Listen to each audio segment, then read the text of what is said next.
Yeah.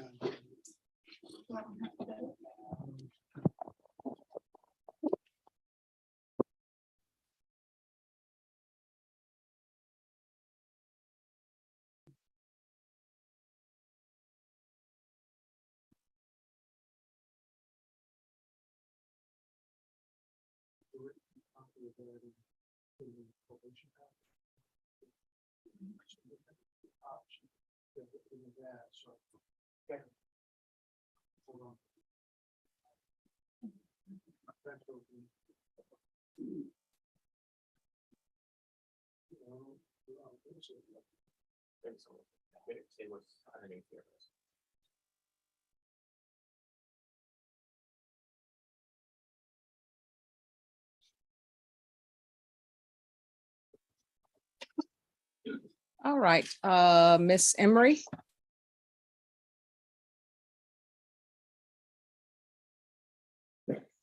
All right, can you I'm see- present, Judge. All right, just a moment. Can you see if they're ready at the jail for Embry?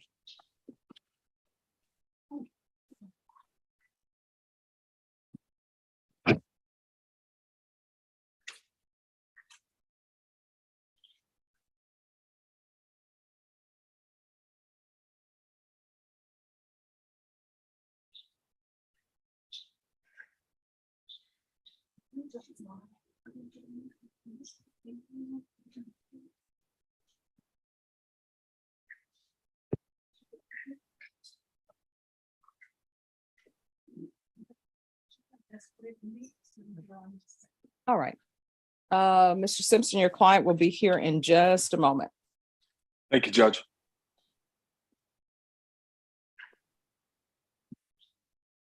All right, who's here on Carlos Vargas?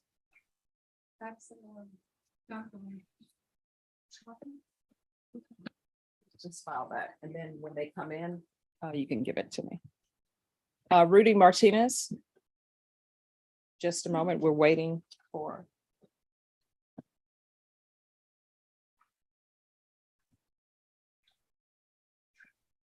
Just file it, and then when they're ready, we'll take it up.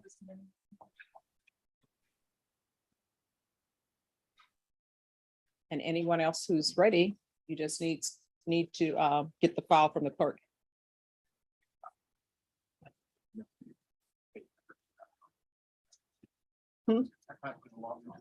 Yes, what is his name? Christopher Gibbons. Is there a Christopher Gibbons here?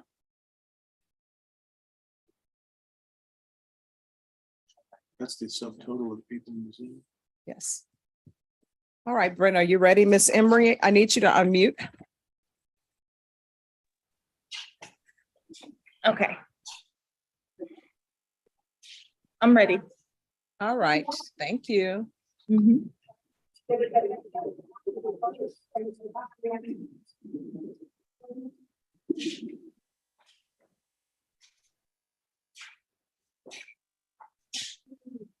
All right, the court is calling 2022 CR 0392, State of Texas versus Kia Embry. Can I have parties announced for the record for the state, for the defense? Al Simpson. And are you Miss Embry? Yes, I'm Kia Embry. We're proceeding by video. Any objection from the state? No objection. Any objection from the defense? No, Your Honor. Ms. Embry, I'm showing you what's entitled defendant's consent to appear by video. Did you review that with your attorney? Did you understand it? Did you sign it? Yes, I did. Court will find that defendant has knowingly and voluntarily consented to appear by video. Counsel, I'm showing you the acknowledgement of discovery. Have you received all the discovery in this case, and did you review it with your client? I believe I have received everything, and yes, we reviewed. All right, the court will find that the state is in compliance with discovery.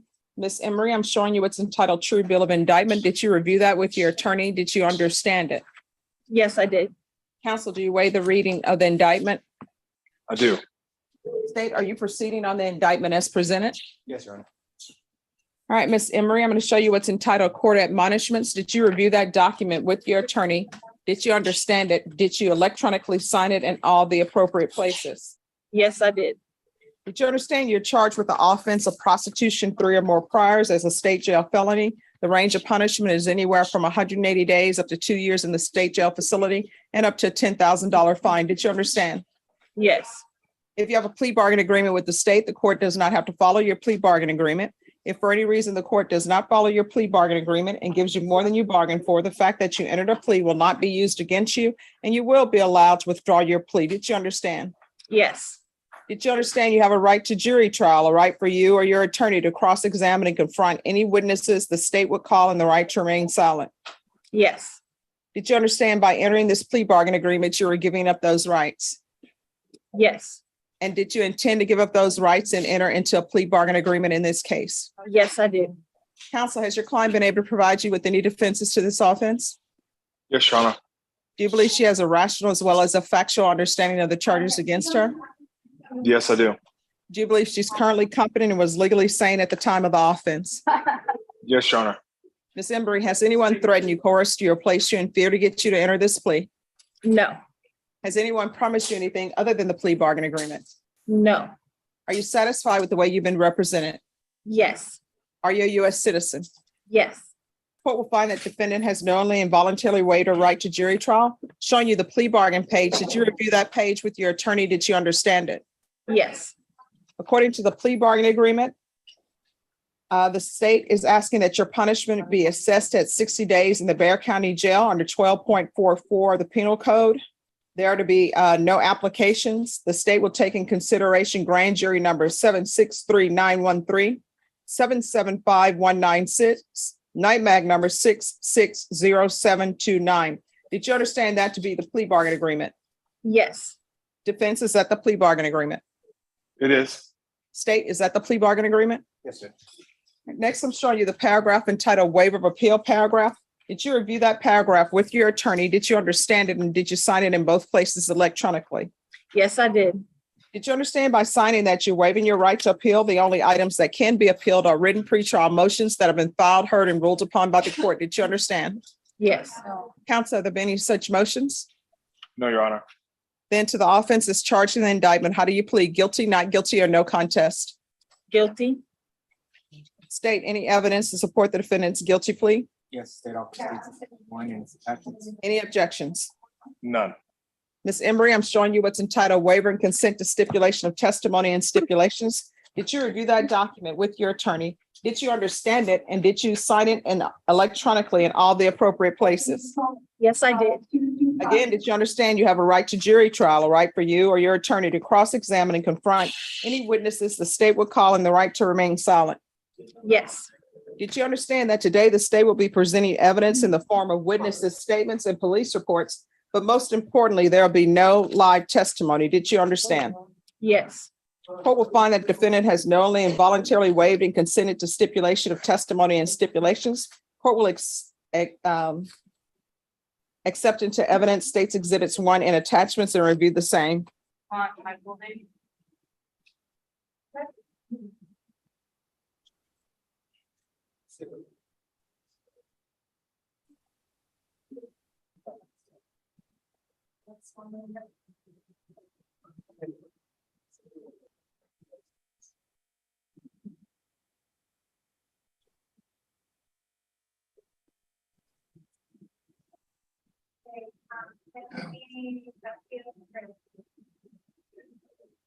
Oh.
All right, after reviewing state's exhibits, wanting attachments, the court will find there is sufficient evidence to find you guilty, and the court will find you guilty. Are you proceeding with sentencing?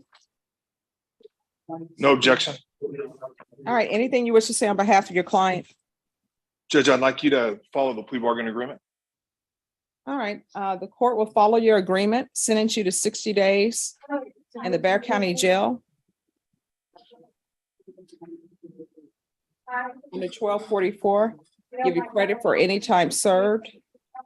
Take in consideration grand jury numbers 763-913, 775-196, NIMAC number 660729.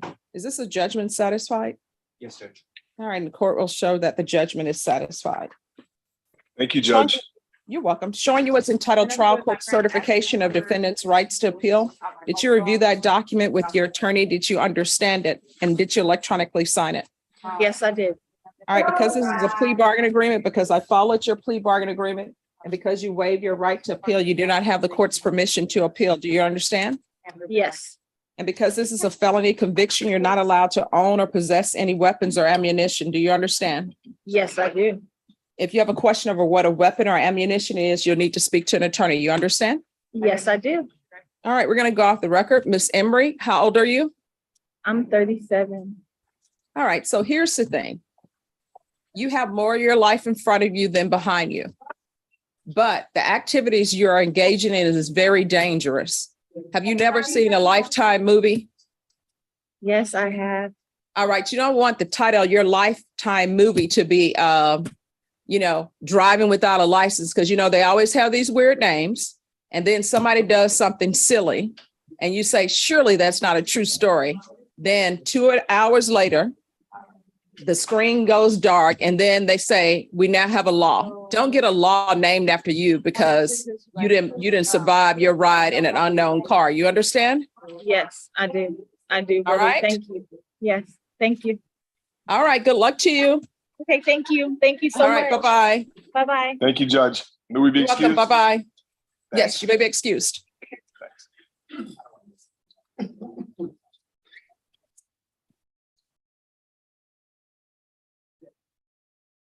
All right.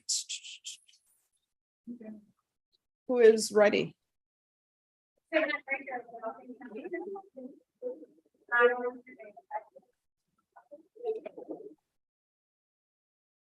We'll come up and talk about Columbia. All right. Could I see the file on Kalunga?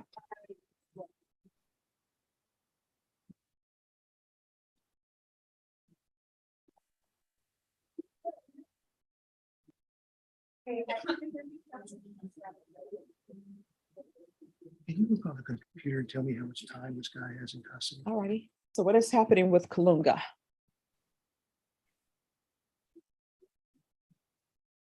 Judge, we have been here a few times on this case for Oh, I'm sorry, just 1 second.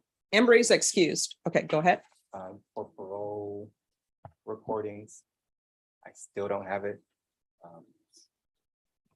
We're still working on it. But that's all I can say. Okay, so here's the thing. What do people have against subpoenaing people? Like, how about subpoenaing the hearings officer?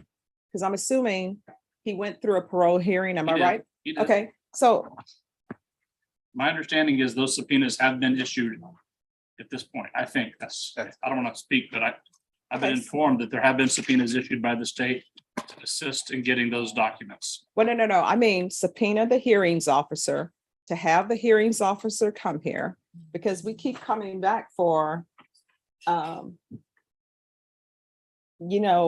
video or audio. And I think they just do audio when they do Audio. those hearings. So are we gonna be back here, 3 months from now, and it's gonna be, well, we're still waiting on, the parole stuff. We hope not. Well, I mean, I think that's gonna happen unless the hearings officer is subpoenaed, because it seems like there are no dates that are being received. Did I see the file on Angel Martinez? So, Yes, Judge, I can send, so the initial hangup was that This is not an issue that I've ever dealt with, and neither has anyone in my court. Mhm. So we weren't necessarily sure who we needed to subpoena, and so we got a hold of the board and we sent a subpoena to them, or I guess to who they said we should need to send it to. But in the meantime, we can also send one for the specific hearing officer. Mhm. But I would need to get that information from defense again, because I don't have that name. All right, he knows who the hearings officer is because on your parole paperwork, That's my when they make a determination, the hearings officer name is listed. hearings officers on the Frank Daniel. Oh, Frank Demore? Yes, ma'am. All right, so you guys. Frank can just- Moore and Ms. Gunter. It wasn't not Gunther, it was someone else who had told me, Who was there No, that- she was there. She was there that She was day. there and Frank and but she said they're not responsible for the recording. It was another person with the Board of Pardon and Parole, because she's with TDCJ, and so. So if she was at the hearing, when we subpoena her also, I mean, she was at the hearing. So- I mean, if you all have the number for Frank Demore, he will answer. The only reason why I don't have his number is because this is a new phone and stuff got lost. I was clearly told when I questioned my alleged witnesses that everything was being recorded, audio and video, and anything could be used against me later on my open case. So I know, all the was- hearings officers, they're It was on Zoom, so recorded. there may be video as well. No, they did address me before anything. That as soon as that light is on, everything's being recorded.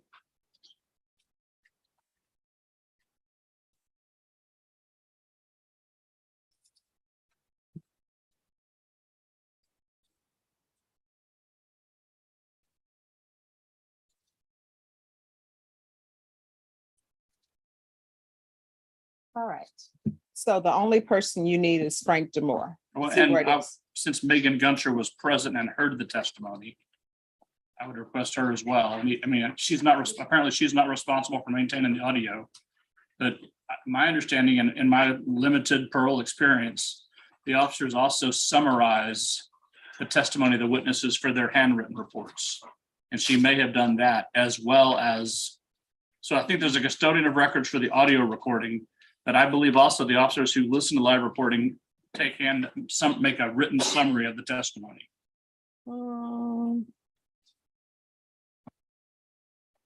I haven't done a lot of it, but that's my recollection in the past. No, usually they just make a finding. They don't do like a big rendition because that's why they have the audio tapes. But let me see. If nobody objects, I'm going to see if I can get in touch with Mr. Demore. Does anyone have any We do objection to not that? object. All right, so just give me a moment and let me see if I can get in touch with him. Thank you. You're welcome.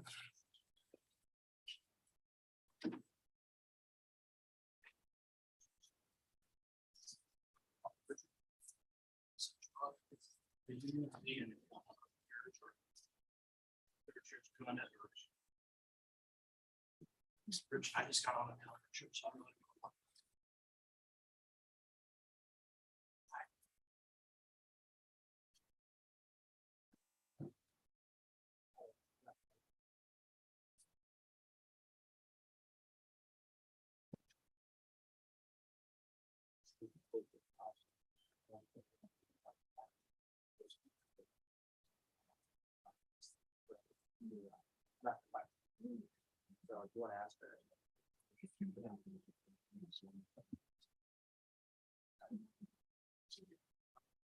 Of course.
All right, who's here on Cassandra Valdez?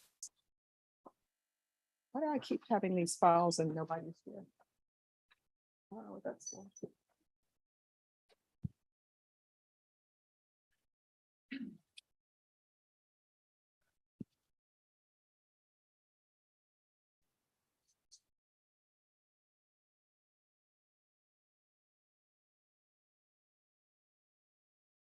All right, so on Mr. Kalunga. What we're gonna do is we're gonna recall him.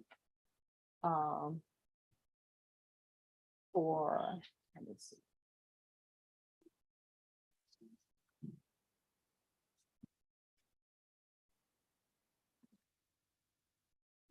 All right, Norma, on Kalunga, can we recall him for Monday? I'll be here. Where are you gonna be? Ireland. Saturday. All right, so let's recall him for Thursday. Yes. I still won't be here. What? So Where are you going? Ireland. You said you'd be in Ireland on Thursday. I mean, on I Saturday. fly out on Saturday. I fly home on September 6th. All right, so that's a That's a- Thursday. That's a Tuesday. That's a Monday. No, that's a Tuesday. I fly back. I'll be back at work on Wednesday, September 7th, Okay, so when do you leave here? What day? Saturday. He means this Thursday. So this Thursday. Oh, this Thursday. I'm Yes, sorry. because I was, thank you, I Brenda. misunderstood. I'm sorry. I Brenda, misunderstood. not only are you a great court reporter, She's but a you mind reader. interpret better. I'm like, am I doing Every good court reporter on the 187th has had to do interpreting. it? We know that. Yeah. Thursday, I have a motion to suppress in the 175th in the morning, but I'll be around. Then I have a sentencing in the 227th, but I can stop by and see what Marcus has learned. All right, Norma, we're gonna recall Kalunga for the 25th. Did you learn anything in your? Oh, I'm waiting for a Okay, phone all call right. back. So Thursday. All over, yeah. She used to be in the DA's office. She's smart like that. Apparently we're coming back Thursday. No, stay.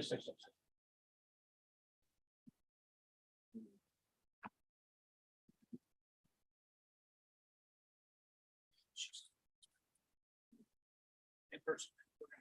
Judge, I'll be right back. All right, thank So you. I can show you the videos. We're gonna come here Thursday morning in person. All right, and is there anyone else who's ready? I'll take that as a no.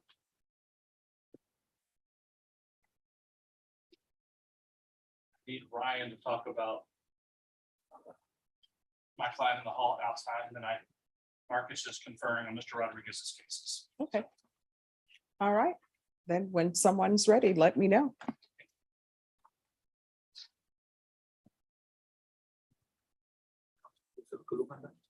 Kalunga can go.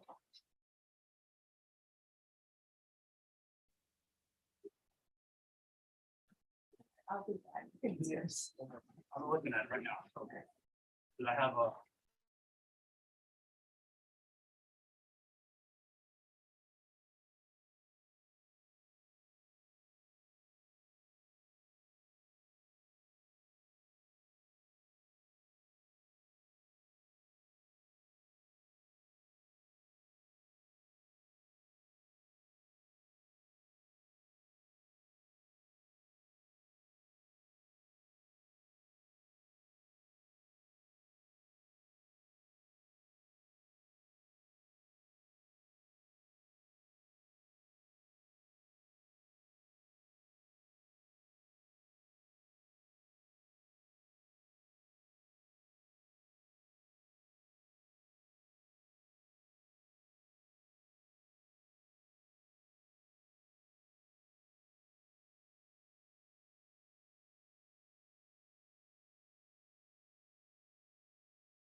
Cassandra Valdez.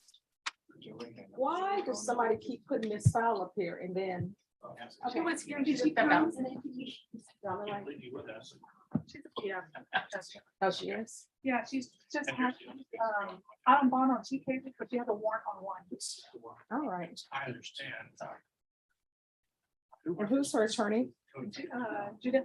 All right, why does she keep leaving? I don't know. Okay, call Judith and tell her she needs to come back here. And ready now on Rudy Martinez. Hello. One of our witnesses, not Miss Baker, but it should be Officer Murphy. He said he's just trying to log into the Zoom. I wanted to see if I could just talk with him very briefly. Sure. In a breakout room. If you- Oh, sure, he's not on yet. Okay, Yes, thanks, Judge. you're welcome.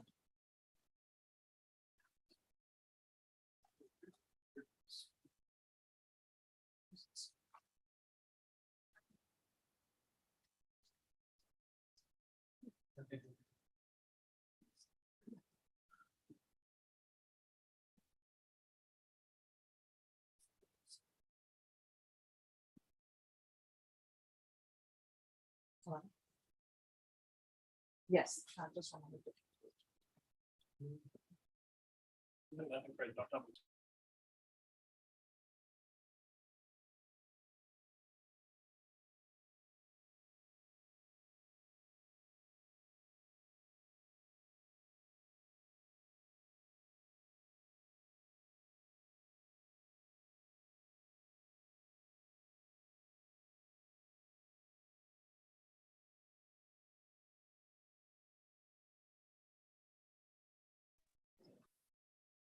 All right, who are the parties on Rudy Martinez? Ready, Judge.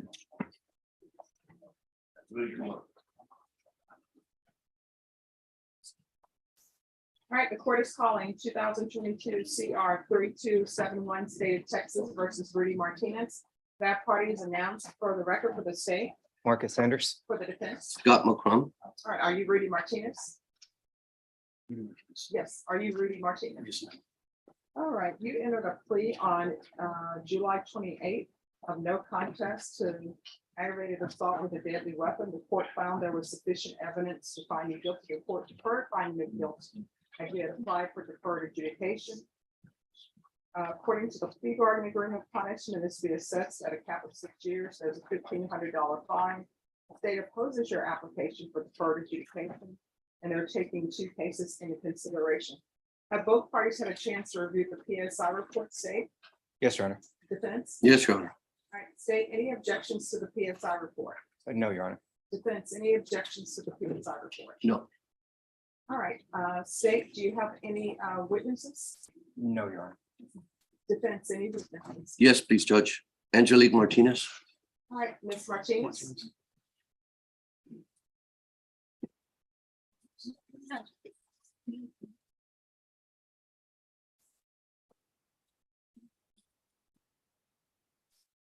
Can you raise your right hand?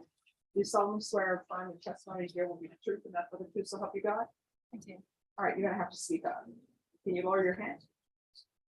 State your name. My name is Angelique Martinez. All right, defense. Thank you, Judge. Ms. Martinez, how are you related to Rudy? Rudy is my husband. And how long have you been married? We got married in 2014. That makes 8 years now.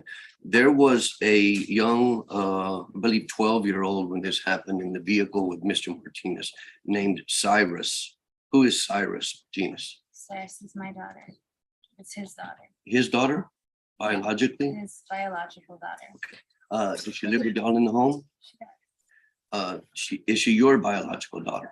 No, sir, she's not. And how long has Rudy had custody of Cyrus Martinez? Since Cyrus was maybe 1 year and 2 months, 1 year and 4 months, That, very close to a year old. okay, so at about 1 year old, Rudy took custody of Cyrus? Yes, sir. What was wrong with the biological mother that didn't have custody of Cyrus? That choice was made just because he had a steady job and he was able to better provide to take care of her. So he took care of her on his own Yes. from her about age of 1 year old. Mhm. How old was Cyrus when y'all got married? Making me do some math here. Okay, so we got married on my 21st birthday.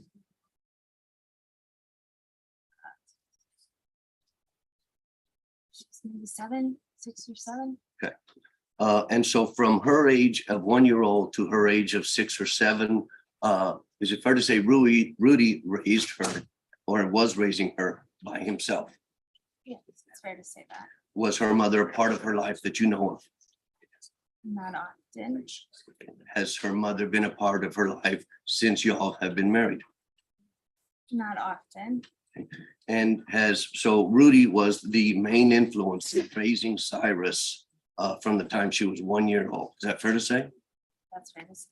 And how is Cyrus doing in school these days? She's doing really well. She is excelling in basketball. Her grades are A's and B's.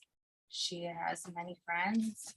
She play any other sports besides basketball? She also does track and field. She does soccer. And this year she's even trying out for the football team. Okay. And was a lot of that attributed to Rudy and what he has done raising her through the years? Like as far as her interests, Her interest in just doing well in school and in I mean, athletics? that's their bonding time. That's how they play together. That's how they spend most of their time together, is playing ball outside. You know, it's only natural that she fell into these things. And so I believe since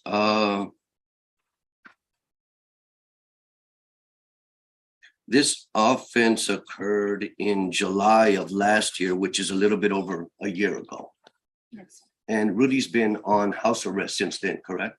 yes, sir. Has he been able to participate with Cyrus in the past year?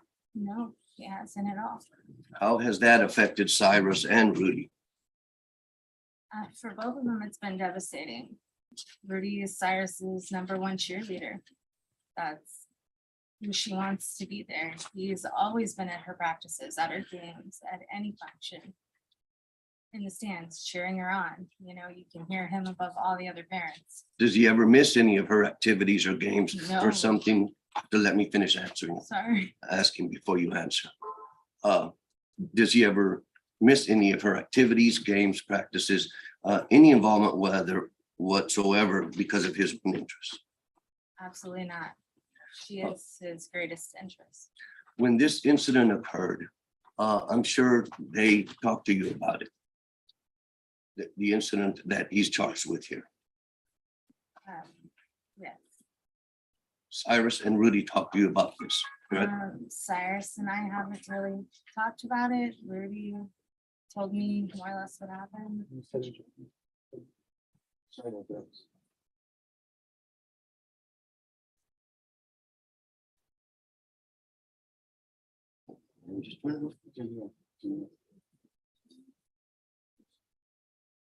Oh, nice. Just go check. No problem. It happens. And Ms. Martinez, talk briefly about yours and Rudy's relationship through the years. How long have you known him? So I met Rudy when I was 13 years old. He's been a good friend of mine all these years. It took us a long while to get to dating. And I have had the pleasure of watching him grow as a human through these years. And tell the judge about some of the good qualities about Rudy and his relationship with you and with Cyrus. He's an amazing work ethic. He is my best friend. He keeps me laughing. I don't know what I would do without his company. He really is the one who keeps me sane on a daily basis. Has he always kept work? Has he always kept He's employment? always kept employment, Tried to support y'all financially? has always helped support us financially. Have you ever had a problem with him going out and being out all night with the guys and stuff like that, where he doesn't come home or doesn't fulfill his responsibilities at home? No, he's just not that kind of guy. Never any of that. Never any of that. He's always been a good husband to me. Is there anything else that you'd like to tell the judge about Rudy before she decides how to sentence him? And Your Honor, I'm I'm just wanting to ask you to give him a chance. I know that this situation is very bad, but we also have a 14-year-old girl at home, about to be 14. It's her teenage years. She needs her father. I need my husband. I need his help supporting our household. I need my friend. I don't know what I would do if I lost him. Whether it be for a year or 2 years, I just don't know what I would do without him. I'll pass the witness. Any questions? Just a few, Judge. Ms. Martinez, what's your maiden name? It's Kendra. So are you the same Angelique Cantrell that is the victim in the case that Rudy Martinez was given deferred for? So back in, I believe, 2012, he was placed on deferred for choking, strangling you, right? That is the charge. Was he a good husband when he did that to you? That's an isolated incident. And yes, Phil was a good husband. No further questions, Judge. Just as to that issue, that was in 2012, I believe he said, correct? I do not remember the exact year. And aside from that one incident, or before that incident, had he ever assaulted you or been violent with you in any way? No, he hadn't. After that incident, has he ever been violent with you, physical, aggressive with you in any way? No, sir. Has he ever been violent, aggressive, physical with his daughter Cyrus in any way? Oh, absolutely not. Pass the witness. All right, anything further? No, Your Honor. All right, thank you so much for coming down to testify and giving me some insight into him. Thank you. All right, I'll call your next witness. That's all. Rudy Martinez. And I guess I'll actually call Rudy Martinez. All right, can you raise your right hand? You solemnly swear or affirm the testimony you give will be the truth and nothing but the truth, so help you God. All right, you can lower your hand. You're gonna need to speak up. Yes, ma'am. All right, state your name for the record. Rudy Martinez. All right, defense. Rudy, on this incident, you were driving, you had your daughter with you, correct? Yes, sir. And now that the seriousness of the charge, the fact that a firearm and shooting a firearm was involved, do you understand now, looking back on that you handled that situation in a wrong way? Yes, sir. Tell the judge, though, what you were feeling at that moment when this incident occurred. What led to that? Just the feeling of utmost distress and fear. I didn't really know what to expect during that whole altercation. But other than that, just trying to keep my daughter safe. No, what do you mean by keeping her safe? Why did you feel that that was necessary to keep her safe? Well, I mean, around where I live, a lot of things like that go on every day. Like what? Driving recklessly, people firing guns randomly, and just the simple fact that that's just where my head went so fast. I had my kid with me, like I said. I know I shouldn't have handled it that way, but that's just where my head went after miles of being followed and messed with on the road. I tried to even veer off to the right side is the only way on that particular road that I can get off of. And when I stopped my truck, it went on. And then that's where after a while ended. And then I just went home. Did you feel that the complaining witness was being more aggressive with her vehicle, putting your vehicle in more danger than you were to her at that point? Yes, that was the whole point of me even considering pulling out my firearm. That was only because I almost lost control of my truck twice, and that was enough for me to start reacting the way I reacted. Did your emotions raise because you felt your daughter's life was in danger? Definitely. Would you handle it differently now that you can see back on that situation with a level head and not emotional, that you can't just resort to pulling out a firearm in incidents like that, regardless of the danger it's causing on the highway? Yes, sir. Definitely. Through this entire process I've been through since it happened, I can definitely see a better way to handle situations like that when they occur. Is there anything else you want to tell the judge before I pass the witness? I apologize for my actions, and I know now what I did was wrong. Just would like a punishment, I guess. So Pass the witness. Mr. Martinez, did you see the victim pull out or point a weapon at you? No. And you said that she was, I guess, where was the victim's car in relation to yours? To the left of you or to the right? Several places. So I was in front, she was in back, almost the entire chase. And then she moved to the passengers. Well, the remainder of the chase, that's my daughter's side. Until then, my mind was going 1,000 miles an hour. But no, I couldn't see nothing except when she would go enough back. And when I look in my mirror, I would see the bird 2 times and it flipped me off. But other than that, that's all I saw was him. So when you fired the gun, you fired it across your daughter, No. not the passenger window, right? No, Okay, how did you fire the it? driver's side.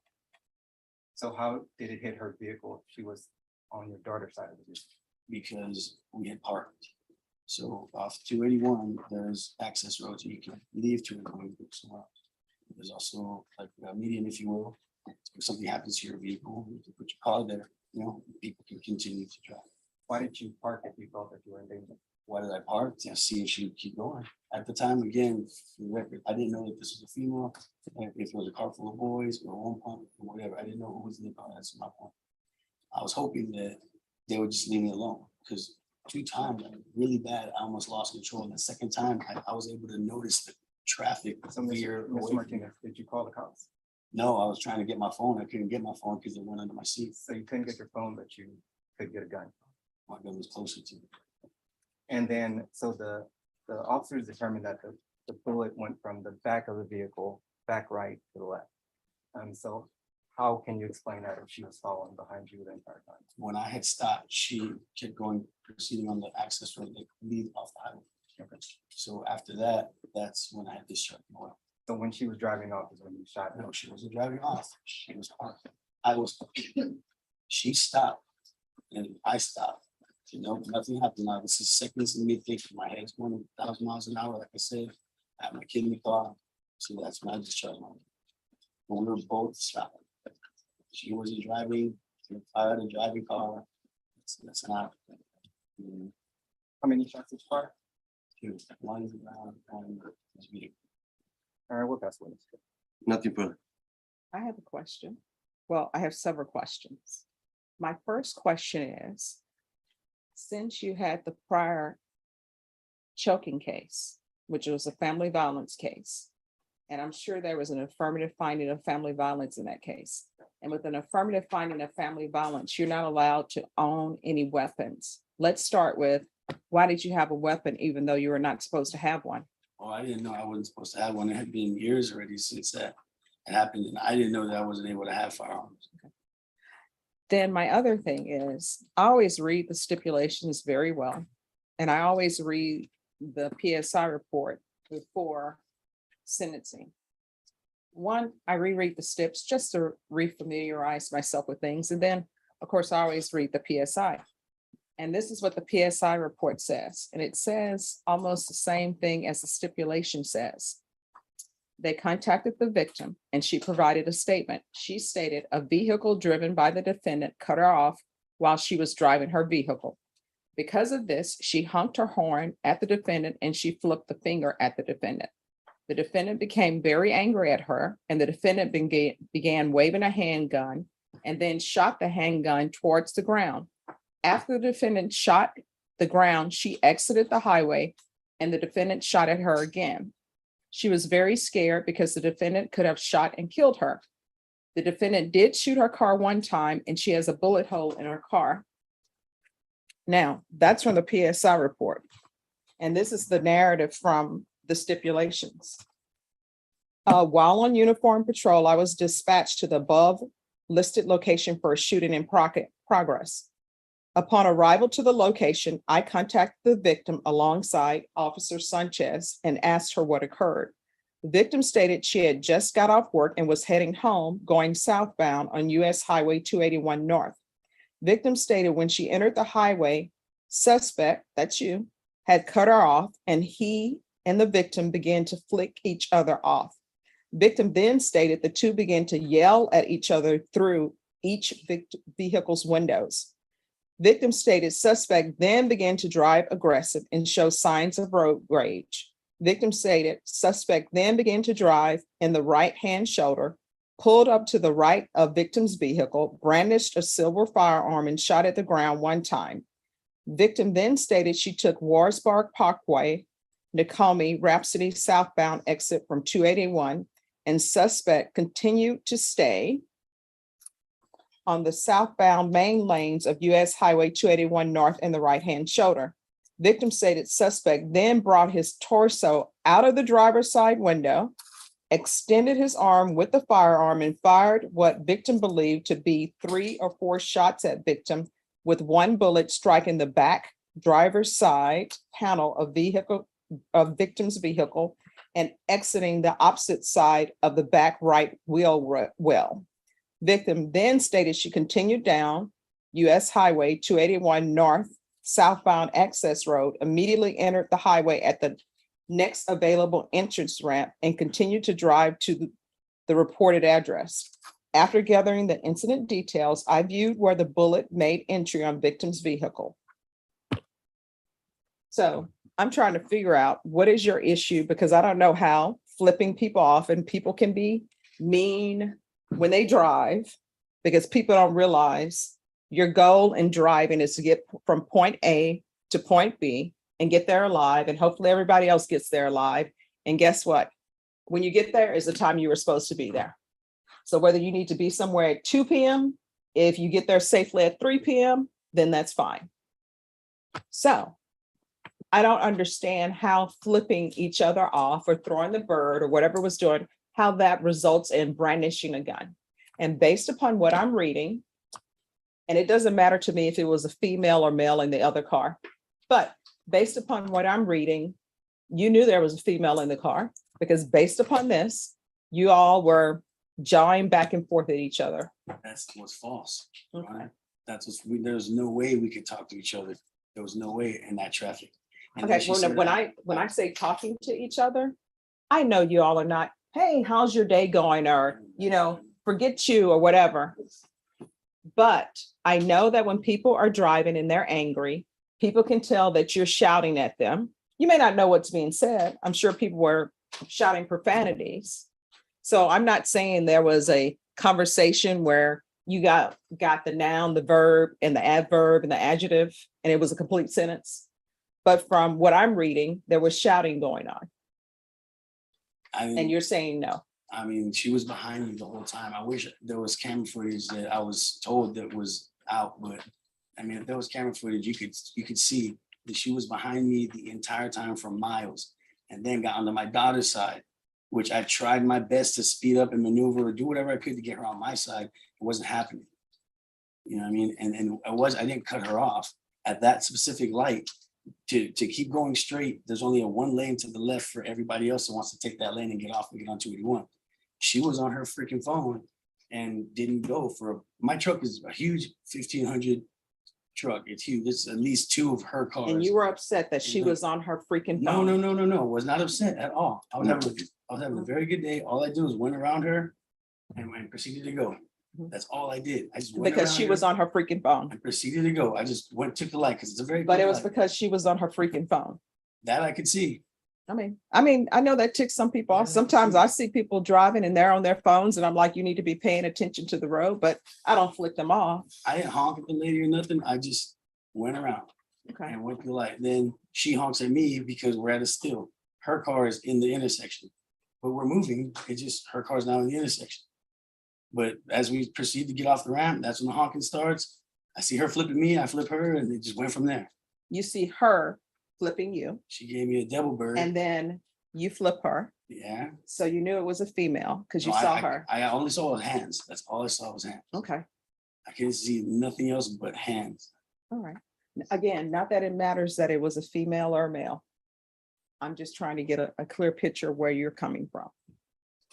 All right, is there anything else you wish to say? Defense, any more questions? No more questions, Judge. All right, state any more questions? No, Your Honor. All right, so the court will hear argument. State you're opposed. Yes, Judge, we're asking you to deny the application. It's obvious his version of the facts don't make sense. This could have easily been a much more serious case where we're dealing with some sort of serious bodily injury or even death. if the angles of the vehicle had been different. He brought up a good point when he just testified that he was in some sort of big truck, and she was in some sort of sedan, and so his supposed concern that she was running him off the road additionally doesn't make sense along with everything else that he said. He's been given a second chance before. He was placed on deferred for that assault choking. He obviously has some sort of anger issue because, I mean, not knowing the facts of that case, in order for someone who's in a relationship to get to the point to where they're choking their significant other, they have anger issues, and he displayed that again in this particular case. So we do not believe that he should be given a third chance, and we're asking that you deny his application. All right, just one moment. Who's that in the corner? Does he need a UA? Sir, what is your name? So it's Brandon Wright. Yes, what's your name? You, Yeah, you. Michael Duzer? Jensen? Do you need a UA? So we can see if there's anything in your system? All right, so you're gonna have to wake up. A lot of people didn't get any sleep last night, but they're still awake and alert. So no more going to sleep in court. Do you understand? All right, we're back on the record. All right, defense. Judges, there's no doubt that this was a bad situation. These road rage things are scary. I hate road rage situations, and this one ended in the worst possible way, and there's no way to minimize that. He sees that now. There's no excuse or no justification for what happened. But the issue is, do we send him to prison for it or place him on probation? I think the fact that you don't have someone in front of you who's not taking care of his kids, his family, working. In fact, he took custody of a 1-year-old little girl that girl's mother didn't even care about by himself through 6, 7 years old. And then with the help of his new wife till now, that girl is flourishing. AB student, involved in athletics, loves her father's there for her, is the perfect father by all accounts, and I don't see any reason why we would disbelieve the witness we heard from. Because of that, I think there's conditions of a probation.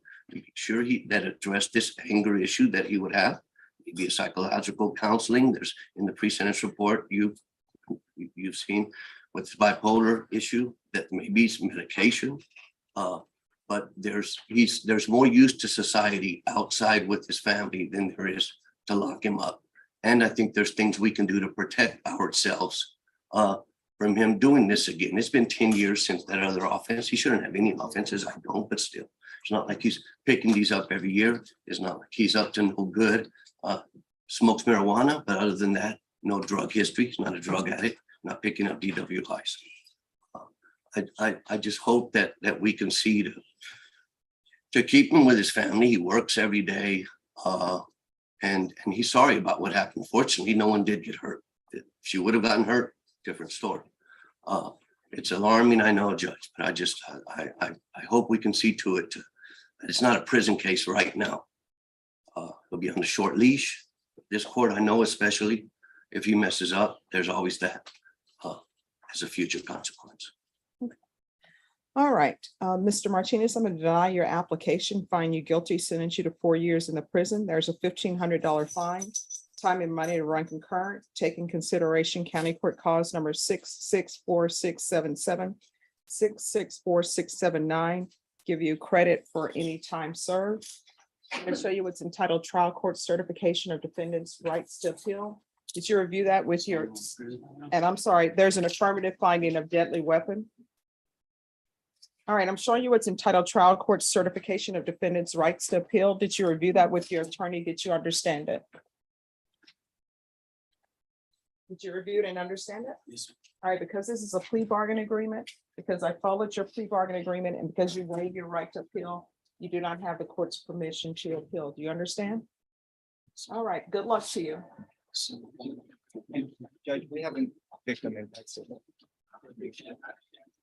All right, they want to do, there's a victim impact. And who is it Miss Baker? Martinez. There's no Martinez on the Zoom.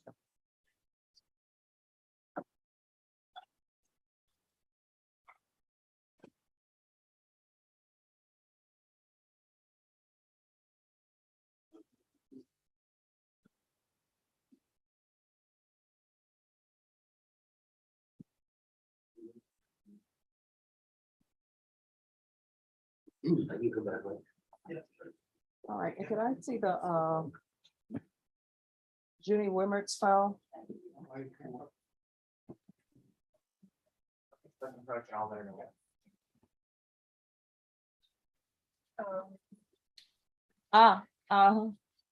She's now on Zoom, Deputy Laura.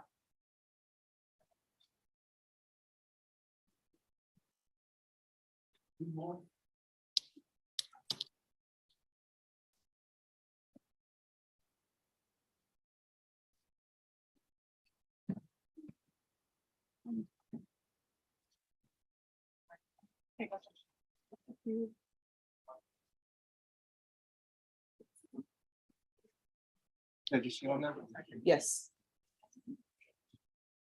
All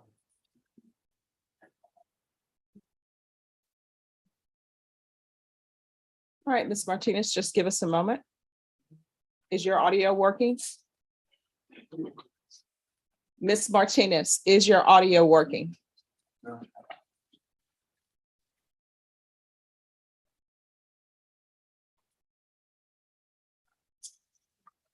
All right, Ms. Martinez.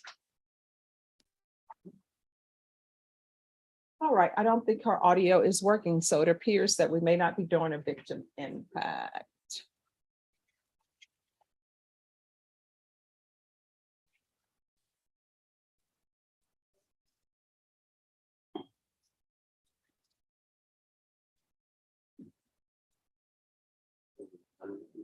All right, Ms. Martinez, are you able to hear?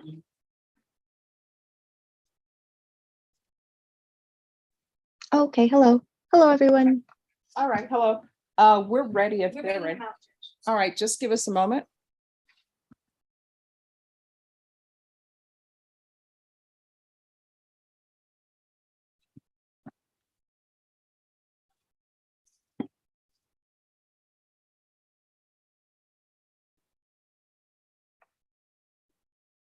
In the center facing forward.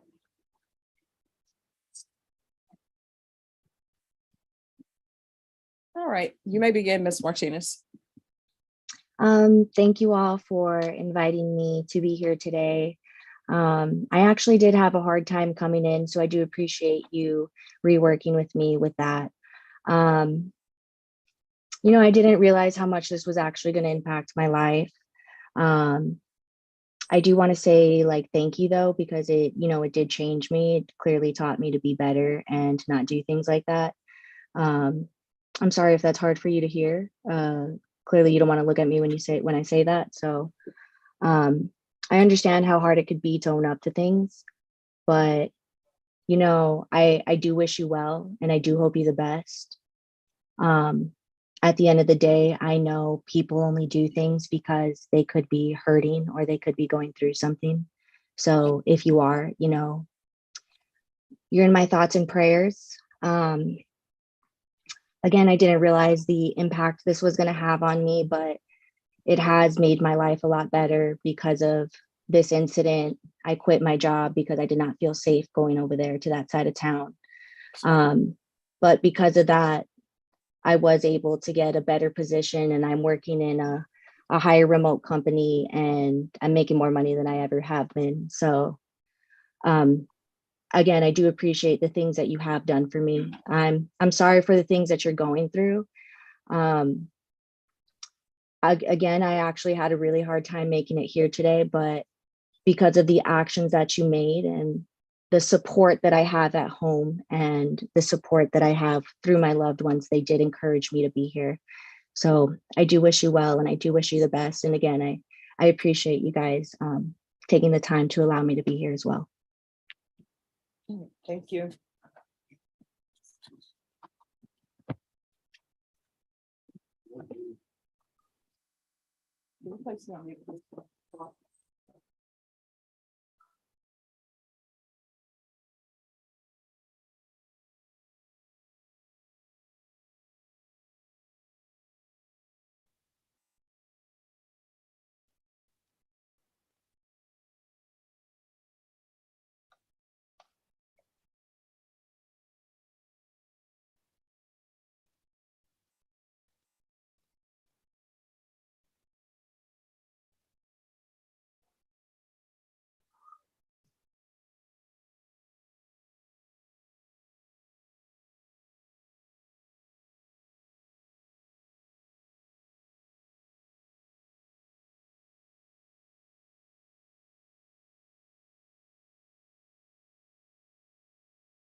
Thank you. All right. Court is going to call 2022 CR 7153, 2022 CR 5618, 2022 CR, oh, I'm sorry, please be seated. And 2022 CR 5619, State of Texas versus Cassandra Valdez. Can I have parties announced for the record for the state, for the defense? Judith Wemmert. All right, this hearing was scheduled at 9 a.m. It is now 3:20 p.m. The defendant has not appeared. Deputy Laura, can you see if she's in the outside the court? And she did not answer the door. All right. So defense, have you had contact with your client? No, ma'am, I have not, but I will try to reach her by phone and send her a letter. All right, state. Mr. State would make a motion in each case to have a warrant issued for their arrest and their bond forfeited. All right, that'll be granted and she'll be remanded without bond. If you have contact with your client, the court will reconsider once she makes an appearance. Yes, ma'am. Thank you. Thank you. May I be excused? Yes. Thank you, Judge.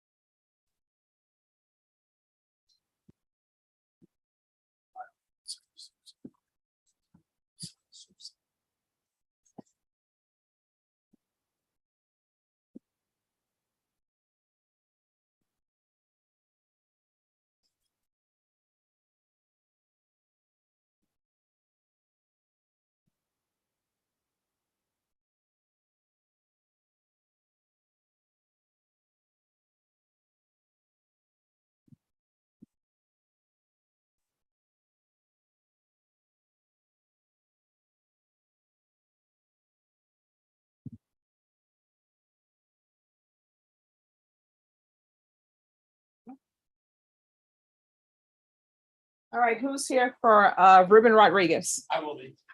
All right. What is happening with Ruben Rodriguez and Mr. Rodriguez, come up. Let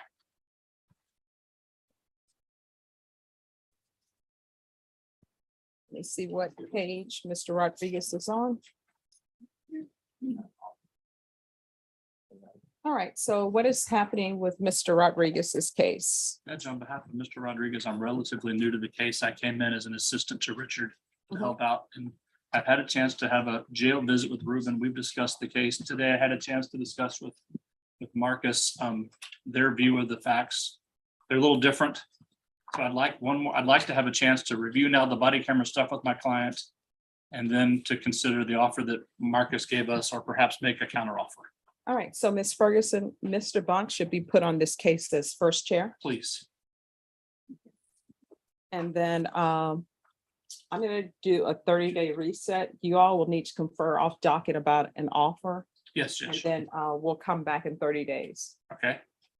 Judge, this one is a co-defendant. I didn't confer with him, but Mr. Rodriguez is a co-defendant with Priscilla Sosa. All right. is up there, Judge. One more thing that I can tell Mr. Buck. Yes. Brittany was Yeah, looking into an issue our before she discussion. went on leave. I reached out to Brittany this morning. This afternoon, she's double checking if they were looking for some cell phone video. Yes. Brittany was going through her old email, but she couldn't get on her computer from where she was. So she's still trying to get back to me on if they ever answered her. She knows that she never received any cell phone video. She just doesn't know if they ever responded, if it even existed or not. So she's going to get that information. And I was going to get that to Mr. Barron, but obviously it's for both cases. So I'll let Mr. Buck know where that goes. All right. The last note I have was from June 14th on a Ms. Sosa, and it says response, no video available, but cell phone video. And we were to come back on July 18th. All right, so on each case, you all will have to confer off docket. And can I have a 30-day reset, please, on Sosa and on Ruben Rodriguez? All right, so we're gonna come back on September 19th. Okay. All right, thank you. And where is Miss Sosa? Is she in custody? No, I think she was on bond, right? Oh, I think he's talking to her right there. All right, Miss Sosa needs a reset form.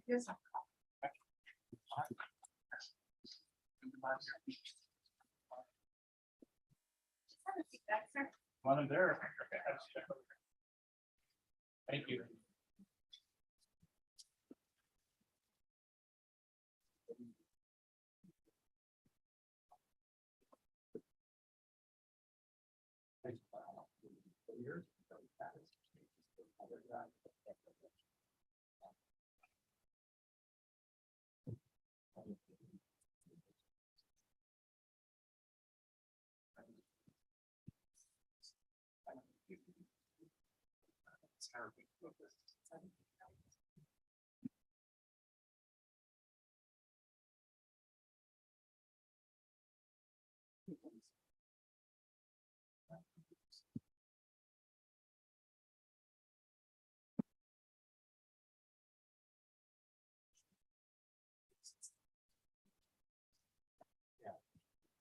All right, Carol.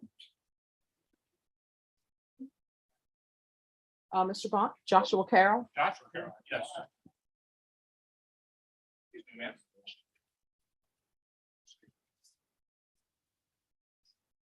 All right, what is happening with Mr. Carroll? Okay, last time we were present, Mr. Grimmer was not available to make an offer, so we came back today so I could get the offer. I had the offer from Mr. Grimmer. You had told us last time the next setting would be a plea deadline date, so we'd like to get a setting for the plea deadline date.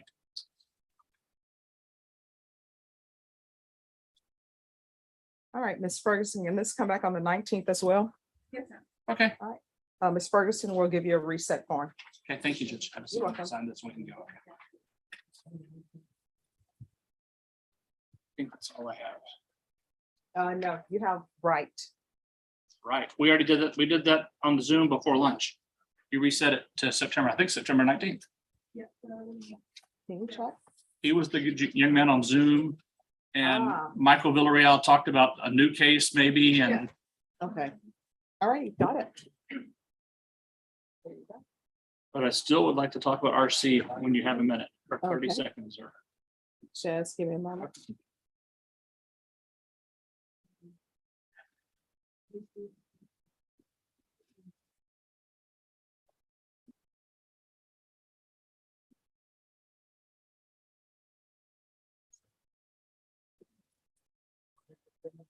I heard them talking about the cell phone account. And they were, I was sitting here with my asked, Vargas to look into the cell phone. All right, who is, and Mr. Barron, you still have Branch? And who is here on Gibbons? That's me. All right, and where's Mr. Gibbons? That's a good question. Your Honor, this morning I received a text message from, or actually a phone call at my office from his mother. I called her and she told me that her son was really sick. She got me his phone number. I spoke to him at 12:34. Got a Zoom link from Norma. I sent it to him and I have not been able to reach him since. I would ask the court to consider maybe if we recall him Thursday or Friday and maybe he. I'll recall him tomorrow. Tomorrow. And so I need something from him saying, well, not from him. I need some kind of documentation that he's sick. We'll be here tomorrow. All right. Okay. All right, Ms. Ferguson, Gibbons is coming back tomorrow at 9. We can do it by Zoom. Okay. I mean, you're, yes. That'll work. I assume that'll be a new link. Norma? Yes, that would be a new link. Okay. And I'll send it to you, this evening. Okay. All right. Judge, if he appears by Zoom, do you still need something about his medical condition? Just having, I'm a doctor as well. I mean, you're a doctor, you have a JD. You know, we can do a diagnosis. Stay away from my diet. All right, I'll see you on the morning. Thank you. Who has Carlos Vargas? All right, what is happening with Mr. Vargas?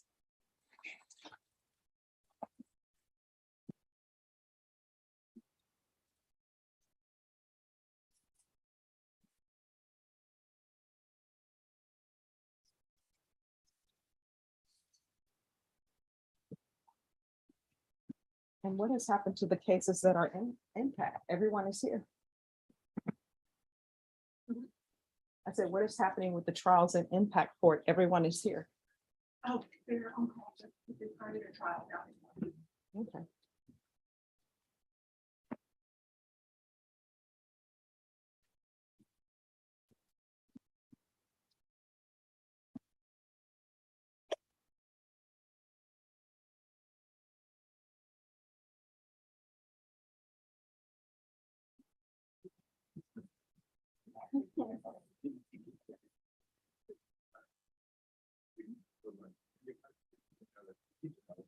Roll before I leave. No. They're gonna call me. They haven't called me back. You'll just let Marcus know. Yes. Okay, Yeah, we're gonna still come back on Thursday, Thursday. yes, on ma'am. that. Okay, Yes, thank you. yes. So Judge, I want you to know there's an 18 CR case that's a contested MTR, and then he's got a newly indicted DWI third. Mhm. And the parties are trying to foresee what may end up happening, Your Honor, with both matters. And Mr. Grimmer and Mr. Escobar have offered for him to enter a plea. On the newly indicted DWI, they're going to be opposed to his application for probation and to reset for PSI. And he can plead true to the number one here, and then if we could reset both those dates for like a Okay. sentencing date, that's All what. right. Okay, sure. Thank you, Judge. You're welcome. Thank you. So is Baker someone's witness? It might be one of our, I believe she's one of our, Jade is one of our. Yes. All right, and it's for Vargas, correct? Yes. So is she excused? Yes, Your Honor. All right, Ms. Baker, thank you for coming. We're gonna excuse you. Yes, ma'am. Thank you. All right, thank you. Have a great day. Thank you, Charlotte. You too.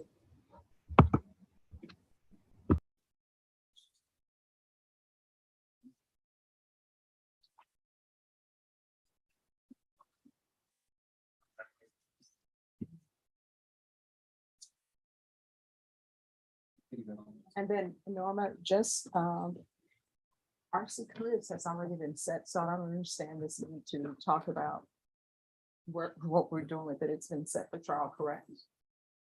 Yes. Okay.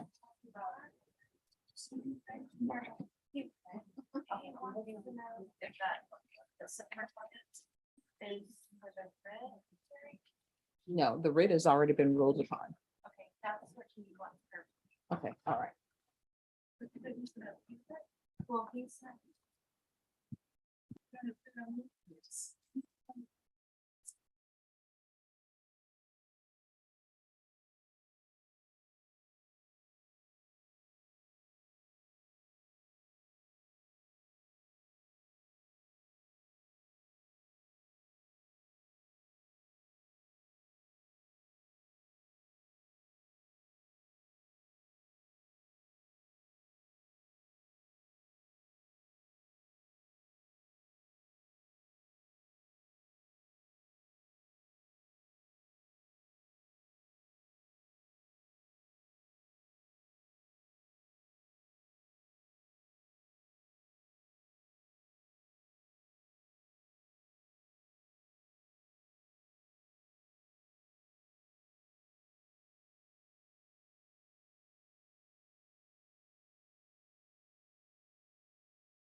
On Alvarado, did the defendant show up? Uh, The defendant on Alvarado? Yes, yes, he's not here. Again, you're throwing me off. You're rolling your R's. Oh, sorry. I was like, who?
All right.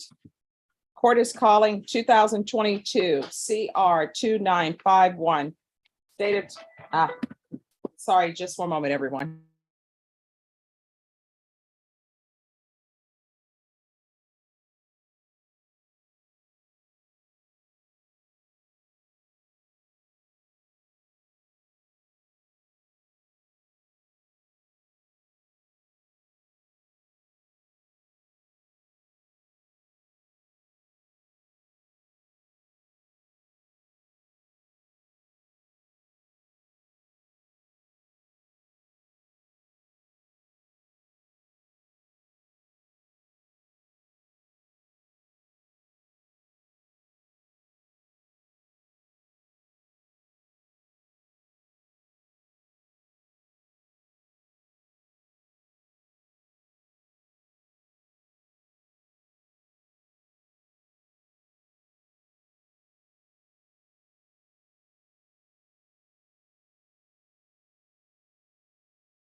Two thousand twenty-two CR 2951, State of Texas versus Jose Alvarado. Do it. All right, so let me give you a message. Okay.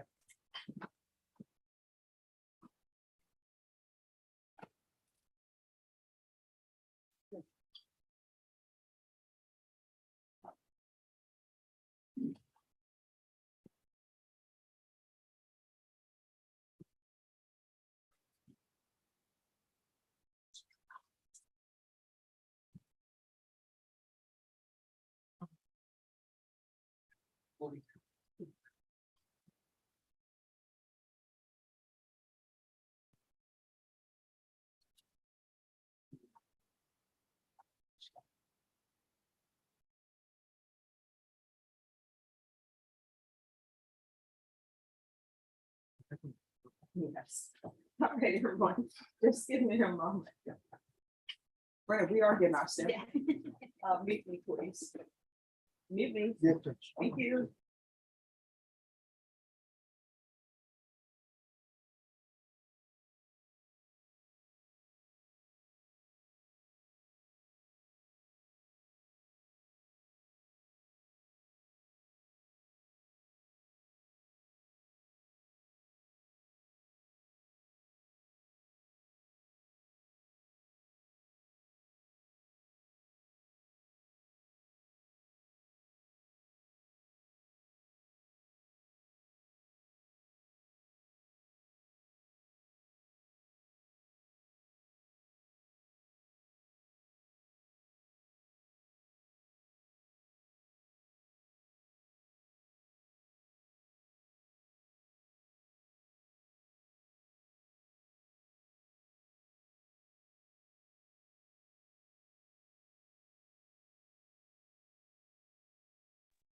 This is to give everybody practice of saying that.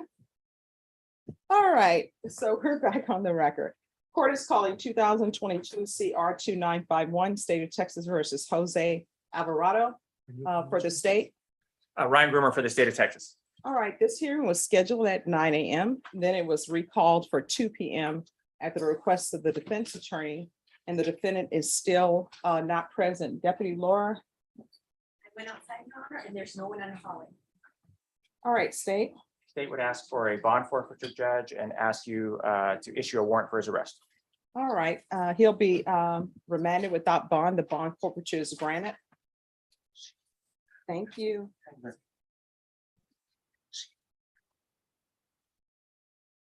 Oh, sorry. I forgot to write the time in there.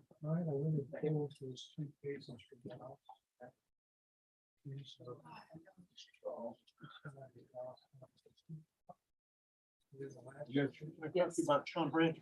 Yes, can I see the file on Branch? Yes. So first setting, I actually had scheduled a Zoom to see him in June, but I was in trial and I have not seen him since then. So I And need where's to- Mr. Branch? I think he's in custody. All right. And Could you so- have Mr. Branch come out, please? You have Sean Branch? He's right there. Oh, okay. He's right there, Judge. All right, Mr. Branch, come forward. In the pictures in the file, he's bald, so I did not know that was him. That's okay.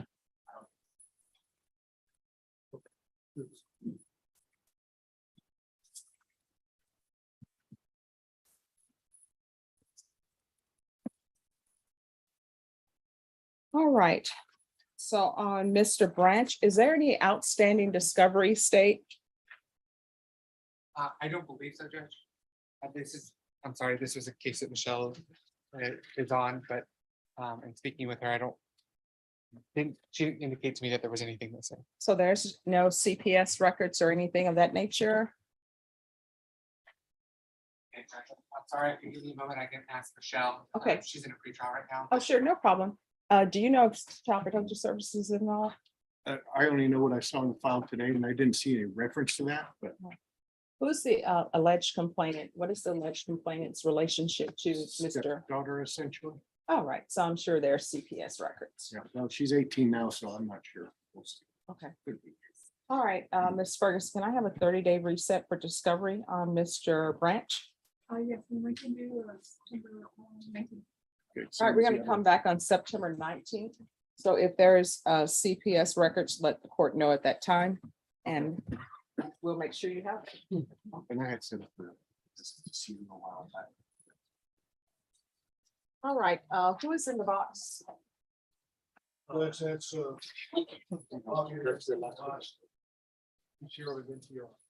Okay, and what are we doing with Mr. Velasco? Judge, we got an agreement to go ahead and revoke him for 2 years, Okay, but we're having some problems with the dates in custody. He entered a plea here, he was then transferred to Dallas after the plea here, he entered a plea there, then he ended up back here, so I'm trying to straighten it out right now. okay, But I know that our computer here in Dallas is not correctly reflecting the days he had in custody. So again, okay. or does she still have it? All right, thank you.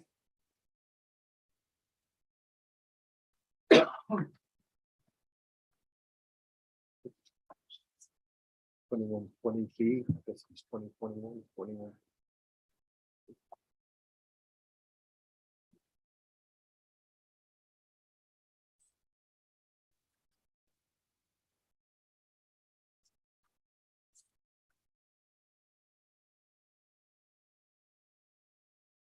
She might still have it. It was up there earlier, but that reset there, it's the 19th, so I don't know if you still have it or not. No. So it's all right. Yeah. It's 22, but the last I think is 2020.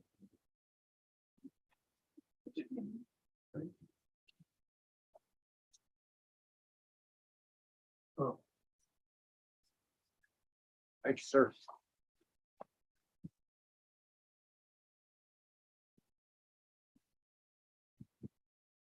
I'd like to approach on Miss Sosa. Yes. She is on GPS.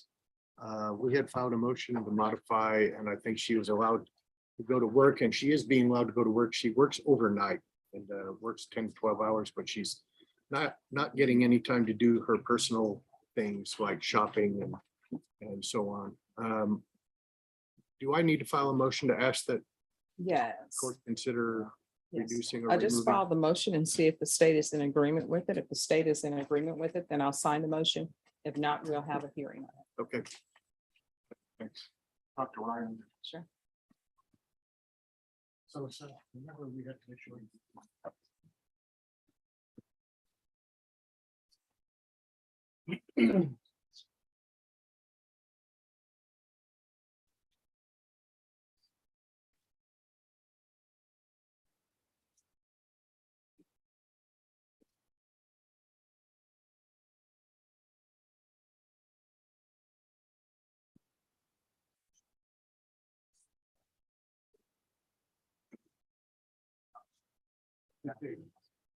What the current status of it. The docket sheet on it.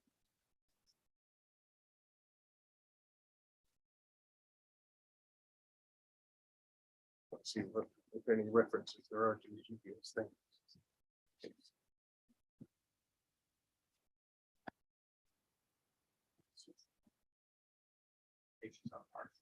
There's nothing in here on the docket sheet.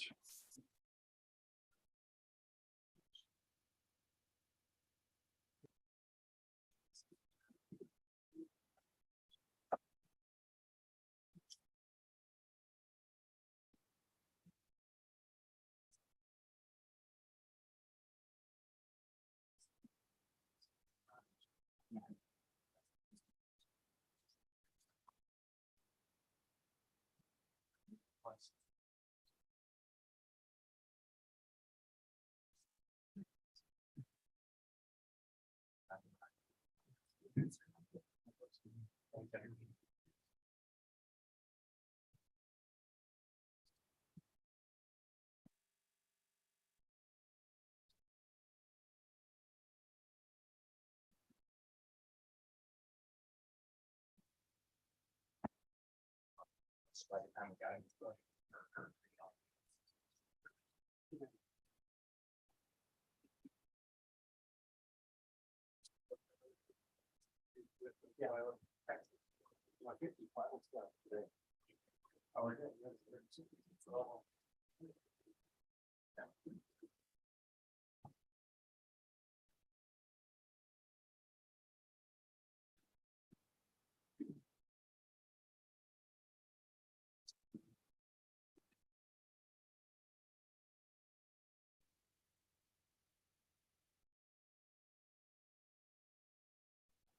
Yeah.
What I did was, I took their county case, and I drafted the two.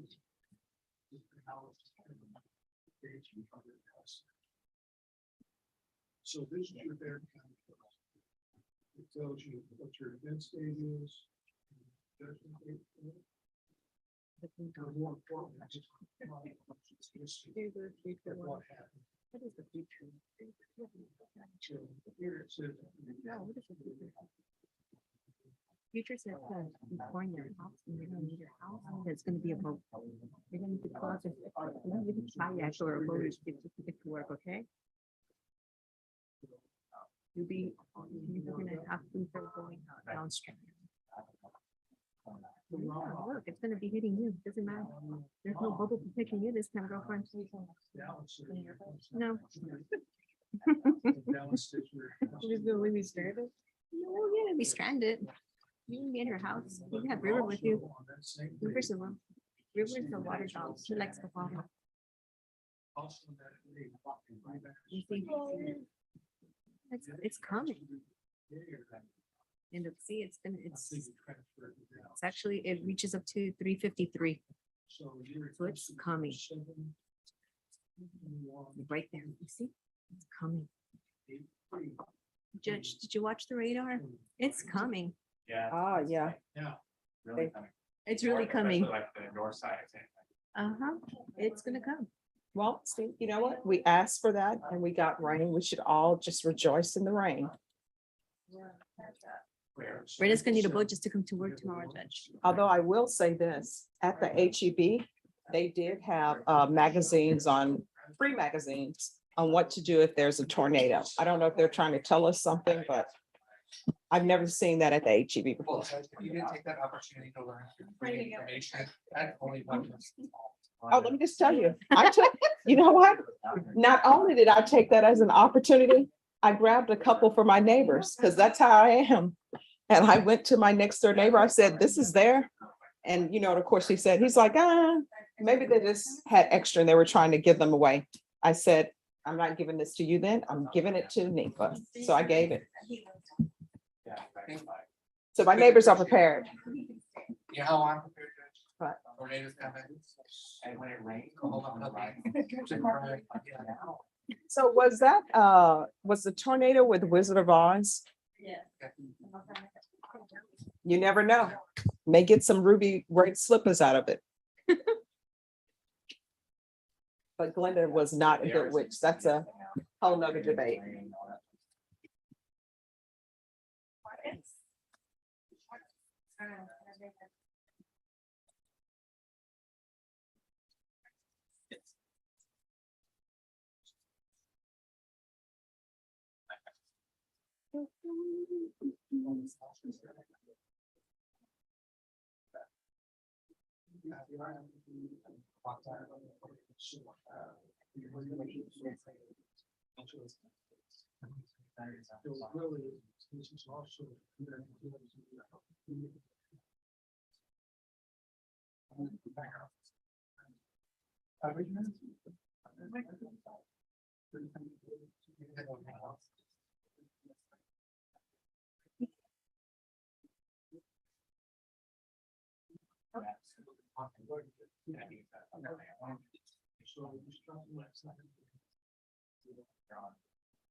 Britta, did you bring your rain boots? I did it, Judge, but may have to borrow your umbrella again. Okay. And lo and behold, there are two here. Yeah.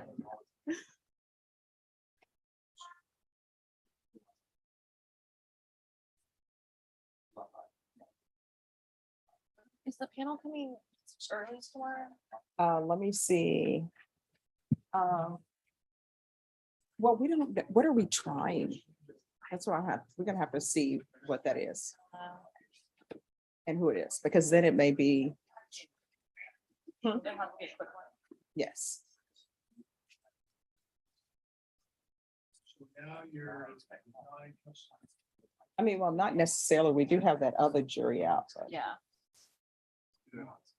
But I know the week of the 29th, that's gonna have to be a quick one. That next week. Yes. Okay.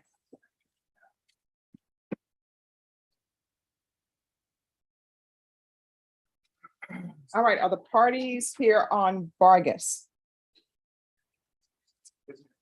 Court is calling 2018 CR 13260 and 2022 CR 6645. State of Texas versus Carlos Vargas. Could I have parties announced for the record for the state, Daniel Escobar for the state of Texas. for the defendant? Jonathan Watkins for Mr. Vargas, Your Honor. And are you Mr. Vargas? Yes, ma'am. All right, we're going to proceed first on 2018 CR 13260. I'm going to show you what's entitled Motion to Enter Adjudication of Guilt and Revoke Community Supervision. Did you review that with your attorney? Did you understand it? Yes. Are you the same Carlos L. Vargas placed on deferred adjudication in 2018 CR 13260 for evading arrest or detention with a vehicle on August 10th, 2020 for a period of 3 years? Is that you? Yes. State? Violation of condition number 1, on or about 13th day of February 2022 in Bexar County, Texas, the defendant Carlos L. Vargas committed the offense of driving while intoxicated in violation of condition number 1. How do you plead to that? True or not true? True. State? State waives all others. Any objections to the state's waivers? No objection, Your Honor. All right, Mr. Vargas, did you understand by pleading true to violation of condition number 1, the court could find it true, grant the motion, find you guilty, and sentence you up to 10 years in prison and up to a $10,000 fine? Did you understand? Yes, ma'am. Knowing that, do you still wish to plead true to violation of condition number 1? Yes. ma'am. Court will find violation of condition number 1 true. Ms. Ferguson, I need a setting for PSI.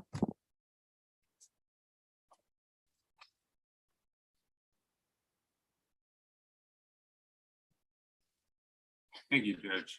It's been a long day for you guys. Oh, you know what? But it's always opportunities. No matter how long the day is, we always learn something. All right. So we're gonna come back on October 3rd on that one. And now we're gonna go on the record in 2022 CR 6645. Counsel, I'm showing you the discovery acknowledgement. Have you received all the discovery in this case, and did you review it with your client? Yes, ma'am, and they have complied with 3914, Judge. All right, the court will find that the state is in compliance with discovery. Mr. Vargas, I'm showing you what's entitled Application for Community Supervision. Did you review that with your attorney? Did you understand it, and did you sign it? Yes, ma'am. Next, I'm showing you what's entitled True Bill of Indictment. Did you review that document with your attorney? Did you understand it? Yes, ma'am. Counsel, do you waive the reading of the indictment? We do, Your Honor. State, are you proceeding on the indictment as presented? Yes, Your Honor. Mr. Vargas, I'm going to show you what's entitled Court Admonishments and Defendants Waivers and Affidavit of Admonitions. Did you review that document with your attorney? Did you understand it? And did you sign it in all the appropriate places? Yes, ma'am. Did you understand you're charged with driving while intoxicated, third or more is a third-degree felony? The range of punishment is anywhere from 2 to 10 years in prison and up to a $10,000 fine. Did you understand? If you have a plea bargain agreement with the state, the court does not have to follow your plea bargain agreement. If for any reason the court does not follow your plea bargain agreement and gives you more than you bargained for, the fact that you entered a plea will not be used against you, and you will be allowed to withdraw your plea. Did you understand? Yes, ma'am. Did you understand you have a right to jury trial, a right for you or your attorney to cross-examine and confront any witnesses the state would call, and the right to remain silent? Yes, ma'am. Did you understand by entering this plea bargain agreement, you were giving up those rights? Yes, ma'am. And did you intend to give up those rights and enter into a plea bargain agreement in this case? Yes, ma'am. Counsel, has your client been able to provide you with any defenses to this offense? Yes, ma'am. Do you believe he has a rational as well as a factual understanding of the charges against him? I do believe so, Your Honor. Do you believe he's currently competent and was legally sane at the time of the offense? Yes, ma'am. And the competency evaluation was completed in July on this matter, Judge. All right. Mr. Vargas, has anyone threatened you, forced you, or placed you in fear to get you to enter this plea? No, ma'am. Has anyone promised you anything other than the plea bargain agreement? No, ma'am. Are you satisfied with the way you've been represented? Yes, ma'am. Are you a U.S. citizen? Yes, ma'am. Court will find that the defendant has knowingly and voluntarily waived his right to jury trial. Showing you the plea bargain page. Did you review that page with your attorney? Did you understand it? Yes, ma'am. According to the plea bargain agreement, punishment is to be assessed at 5 years in the prison. State opposes your applications. This is the run concurrent with 2018 CR 13260. County Court cause number 594501 and County Court cause number 6251188. Did you understand that to be the plea bargain agreement? Yes, ma'am. Defense, is that the plea bargain agreement? Yes, it is, Your Honor. State, is that the plea bargain agreement? Yes, it is, Your Honor. Next, I'm showing you the paragraph entitled waiver of appeal paragraph. Did you review that paragraph with your attorney? Did you understand it? And did you sign it in both places? Did you understand by signing that you're waiving your right to appeal? The only items that can be appealed are written pretrial motions that have been filed, heard, and ruled upon by the court. Did you understand? Yes, ma'am. Counsel, have there been any such motions? Not in this case, ma'am. Then to the offense as charged, how do you plead? Guilty, not guilty, or no contest? State any evidence. Yes, Your Honor. State moves to admit what's been marked as Safety Exhibit 1 into evidence. We have no objection, Your Honor. All right, Mr. Vargas, I'm going to show you what's entitled waiver and consent to stipulation of testimony and stipulations.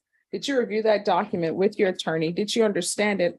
And did you sign it in all the appropriate places? Yes, ma'am. Again, did you understand you have a right to jury trial, a right for you or your attorney to cross-examine and confront any witnesses the state will call, and the right to remain silent? Yes, ma'am. Did you understand that today the state will be presenting evidence in the form of witnesses' statements and police reports? But most importantly, there'll be no live testimony. Did you understand? Yes, ma'am. Court will find that defendant has knowingly and voluntarily waived and consented to stipulation of testimony and stipulations. Court will accept into evidence states exhibits 1 and attachments and review the same.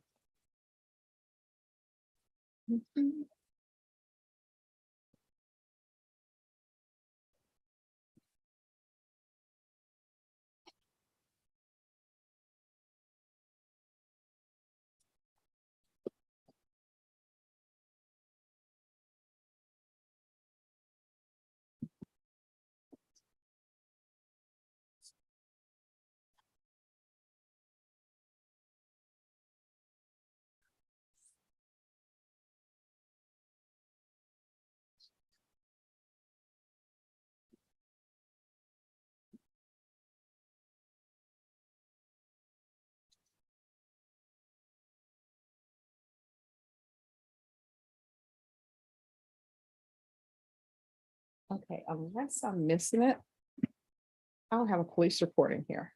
I just have the warrant log. Here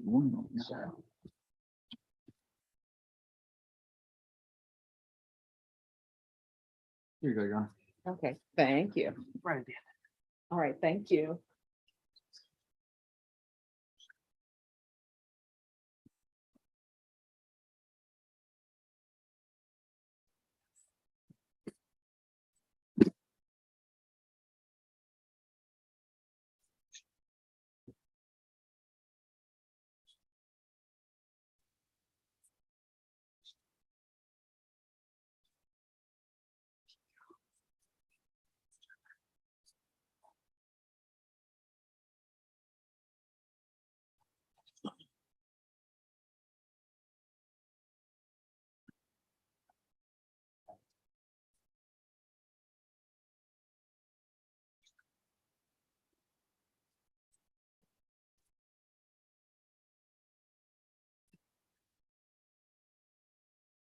All right, after reviewing states exhibits 1 and attachments, the court will find there's sufficient evidence to find you guilty.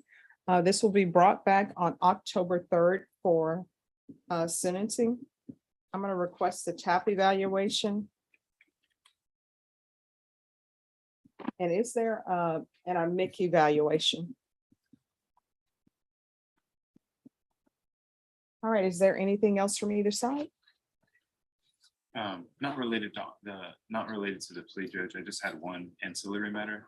Yes. We can go off the record. Oh, well, just 1 second before we go off the record. So I'm going to request the TAP evaluation. We're going to do a full PSI report and the MIC evaluation. And my decision on your application will be based upon the PSI report and any other evidence that's presented. Does anyone anticipate calling witnesses? None from the state, Your Honor. We'll have about 3, Judge. All right, are there going to be long witnesses so I can judge where we should put this? My experience has taught me to ask for more time than last time, Judge. So No, let's not do that. Let's not ask for more. I can do it in under an hour, Your Honor. Okay, Brenna, that's like saying I can do it in under 2 weeks. I mean, but okay, we'll keep it in the morning at 9 a.m. Yes, ma'am. And I do have one request, Judge. Yes. And if the court needs me to file a written motion, I will. He is on GPS still, Your Honor, and he does have ignition interlock in the vehicle. I was just gonna ask, and Judge, I wanted to ask for the whole week here, but I just want to ask for Thursday and Friday.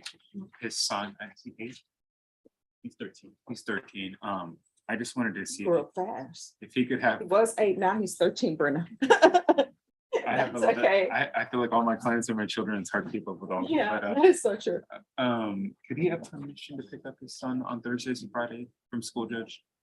Because his pretrial officer has been asking him to get permission, and he doesn't want to go do it and have to come back here on a VR. And I'm not even asking for every day, Judge, but just Thursday and Friday, if he could pick up his son from school. You have a problem with that? The vehicle has ignition and a lock on it. No, Your Honor. And GPS. All right, so just give us the schedule.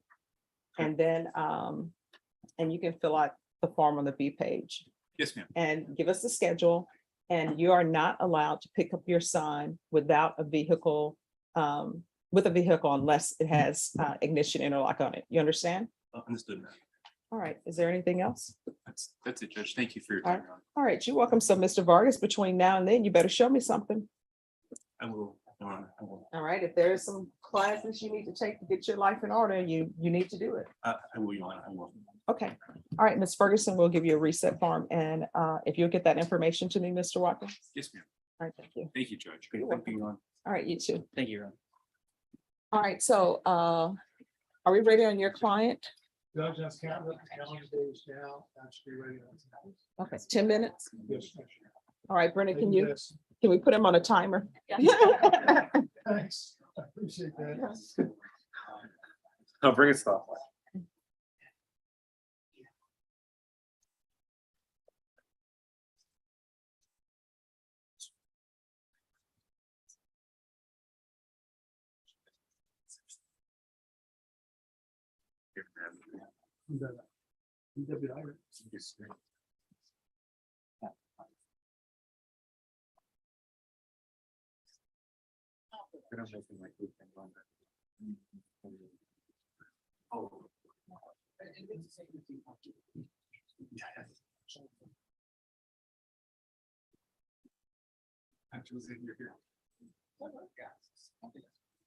Brenda, it's the new year. I teach tonight. Oh, today's first day of school. First day of school. You know, it's the excitement of it all, right? Which class are you doing this time? Trial advocacy and appellate law. But I'm gonna say it's gonna be an exciting year. Is it still on Zoom or? in- Yes.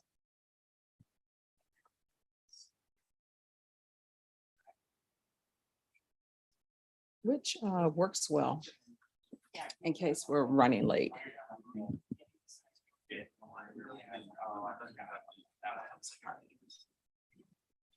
And first exam is already written.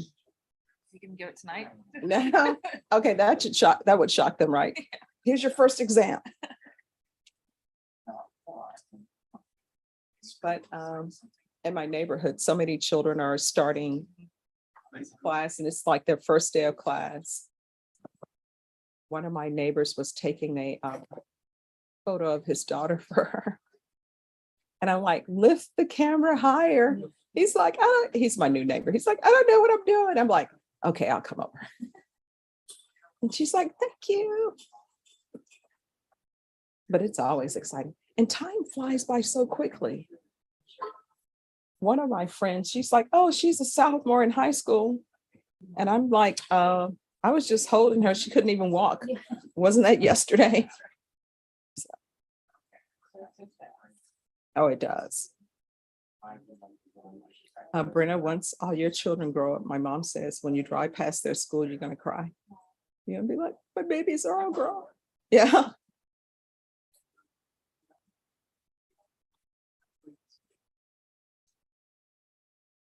All righty, so I think this is the last case. Am I correct? Hi, can I see the file on Featherston's file?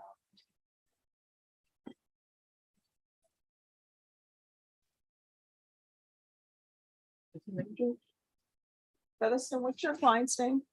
It's Javier.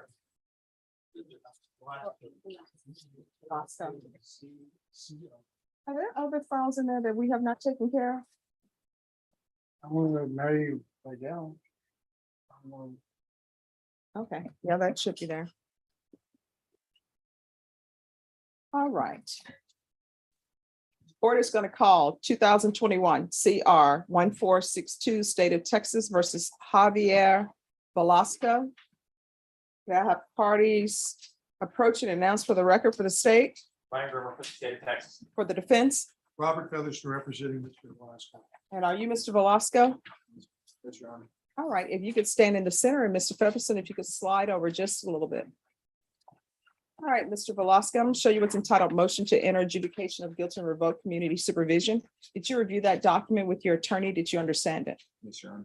Are you the same Javier Velasco who was placed on deferred adjudication in 2021 CR 1462 for the offense of possession of a controlled substance penalty group 1 gram to 4 grams on August 3rd, 2021 for a period of 2 years? Is that you? Yes, Your Honor. All right, state. Yes, Judge. Violated condition number 5 in Bear and/or Dallas County, Texas. The defendant, Javier Velasco, did then and there fail to report to the supervision officer as directed for the months of August, September, October, and November 2021 in violation of condition number 5. How do you plead to that? True or not true? True, Your Honor. We waive the remaining conditions, Your Honor. Any objections to the state's waivers? No, Your Honor. All right, Mr. Velasquez, did you understand by pleading true to violation of condition number 5, the court could find it true, grant the motion, find you guilty, and sentence you up to 10 years in prison and up to a $10,000 fine? Did you understand? Yes, Your Honor. Knowing that, do you still wish to plead true to violation of condition number 5? Court will find violation of condition number 5 true. Is there an agreement? There is an agreement, Judge. We have an agreed recommendation to make to the court that you enter an adjudication of guilt and revoke Mr. Velasco's probation and sentence him to 2 years TDC. Is that the agreement? Yes, Your Honor, it is the agreement. And Judge, the conversation, what's taken so long is that we've been trying to figure out how many days in custody that he's had under this case between here and Dallas. Okay. And I've figured the dates out, Your Honor. May I read them into the record? Yes. Okay. From November the 5th of 2020 to November the 8th of 2020. From April the 7th of 2021 to August the 3rd of 2021. And from December the 13th of 2021 to today. All right. Those were the dates that he's been in custody on this case in either Bear County or Dallas. All right. Did you get that? Yeah. All right, the court will follow your agreement. Court will find you guilty. Not grant you community supervision, sentence you to 2 years in the prison. Give you credit for any time served. Just one moment. Judge, I have the certification of rights of appeal here. All right. if I'll you have could- you sign it at this time. All right, thank you.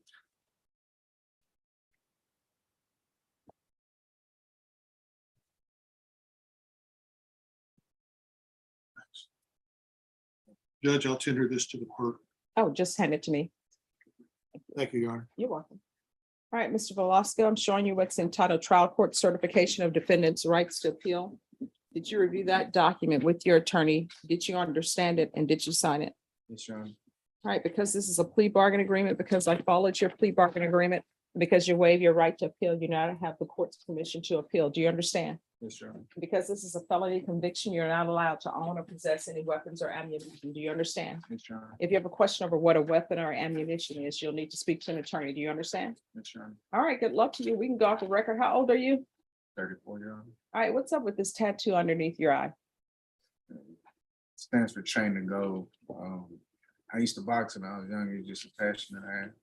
Well, here's the thing, the tattoo underneath the eye, the tattoo on the side of the mouth, the tattoo on the other eye. I have no issues with people getting tattoos, but when you get a lot of tattoos, you have to ask yourself, what are my plans for my future? Because some people look at tattoos as, hey, we can't have you working at this office because people are going to be staring at the tattoos. You understand? Yes, Your Honor. You have any children? Yes, Your Honor. How old are they? Son will be 12 in October. All right, here's my speech for you about that. Do not be that father who's one, just the biological father, or that father who, maybe your child visits you in prison or visits you at the jail and you make all these promises. I'm going to do better. I'm going to do great. We're going to go to park together. We're going to play football together. I'm going to be the best dad ever. And then when you get out, you get a taste of freedom and all of that goes to waste and you bring chaos in your son's life. And then your son has to deal with your rejection and you breaking his heart because he's expecting you to be a good father. You understand? Yes, sir. So if you don't have any plans to stay on the straight and narrow and be a good father, just don't come back in his life. That's better than in and out and breaking his heart each time. You understand? Yes, sir. All right, good luck to you. I had a question. Will this be ran concurrent with my other students? Is there another sentencing? I was here on bench one from TDC, that's what All right, what is the other case? I had a 2-year sentence at Dallas County. Judge, I Is it think one I've of the got that case number? information. You'll give me just a moment. All right. Let's see that call, please. Just want to make sure it's ran concurrent. Okay. I know you're trying to get home. Like, Oh, no, I'm here till, But just as a matter of. this is my job, okay. a job that I love, but I'm in no hurry. Judicial case file number is F-19111014. And there's another one, Judge. And judicial case number F-2152555. All right, we're back on the record. So this case will run concurrent with F-1911014 and F-2152555. There's one more. One. Okay, you really need to work on doing better for your child. I don't have the other one. But I'll tell you this, in Texas, all cases run concurrent unless there's accumulation order filed. There is no accumulation order filed. in the case. Okay. Okay. All right, good luck to you. All right. Thank you. Your Honor. You're welcome. Thank you, Your Honor. You're welcome. May I be excused? Yes, you're excused. All right, Norma. She's just the first one. Oh, wait, you're back. Wait, which one is that? There's that. I have the reset. No. Everything. Yeah. I'm getting out of here. That guy can have the I other. don't know why that's here. That was that guy. All right, we'll be back tomorrow at 9.